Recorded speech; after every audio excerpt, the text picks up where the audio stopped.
بسم اللہ الرحمن الرحیم۔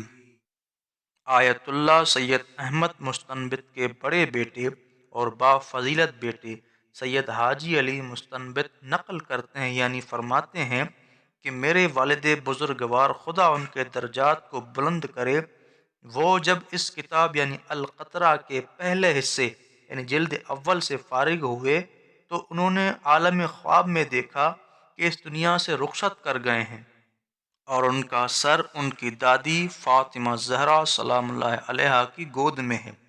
اتنی بڑی فضیلت اور عظمت کے سر دادی زہرا کی گود میں ہے۔ انہوں نے بڑا تعجب کیا اور اپنے آپ سے سوال کیا کہ وہ اس مقام پر کیسے پہنچے ہیں اور کون سے عمل نے ان کو اس بلند مقام تک پہنچایا ہے۔ جب اس سوال نے ان کے ذہن میں ہلچل مچائی تو کائنات کی خواتین کی سردار حضرت فاطمہ زہرا سلام اللہ علیہا نے ان کی طرف الہام کیا کہ یہ اس شخص کی جزا ہے جس نے کتاب القطرہ لکھی ہے۔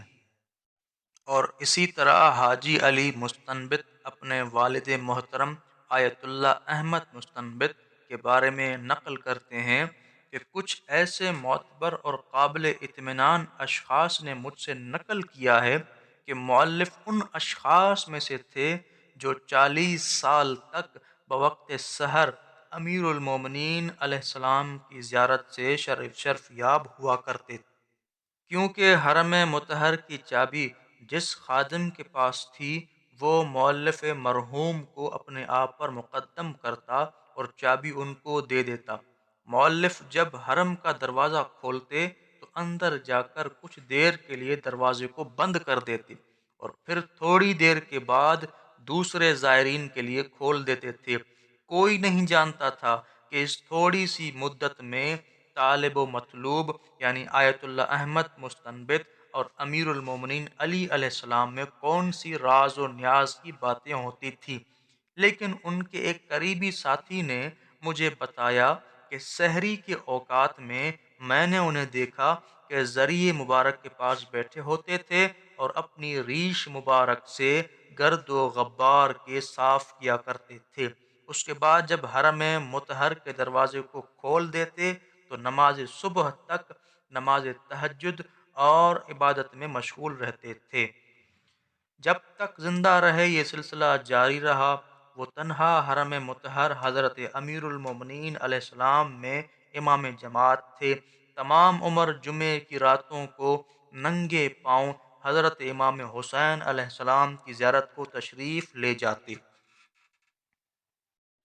صرف ان دنوں میں سواری استعمال کرتے جب ننگے پاؤں نہ جا سکتے، لیکن زیارت کو کبھی ترک نہ کیا، اور سید الشہداء امام حسین علیہ السلام کی زیارت کے آخری سفر میں خود اپنی وفات سے مطلع کیا، یعنی خبردار کیا۔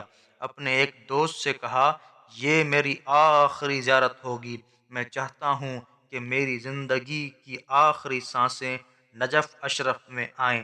بس جس دن نجف اشرف واپس لوٹے تو اسی دن رحلت فرما گئے۔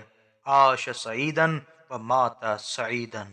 اگر آپ کو یہ ویڈیو پسند آئی ہے تو لائک کریں اور اپنے اظہار خیال کمنٹ میں بیان کریں، اور اگر اسی طرح کی ویڈیوز آپ دیکھنا چاہتے ہیں تو ہمارے چینل کو سبسکرائب کریں۔ بہت شکریہ۔